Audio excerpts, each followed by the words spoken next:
വേട്ടയ്ക്കും പാട്ടിനും തൃത്താളമാവാൻ എരുമേലി പെരുമാളെ നീ പോരേണം.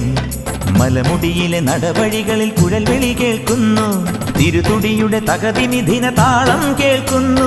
തിരുനടയിലെ ജപകലികയിൽ മലരായിടുന്നു, ഭവഭയഹരനഴുതയിൽ അകിൽ മഴയാവുന്നു. മലമുകളിലെ മണിയൊലികളിൽ ഉണരുക ദേവാ, ഇഹപരമിനി ഒരു ശ്രുതിഭര ബന്ധനമാവാം.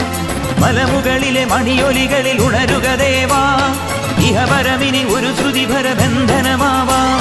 വേട്ടയ്ക്കും പാട്ടിനും തൃത്താളമാവാൻ എരുമേലി പെരുമാളെ നീ പോരേണം.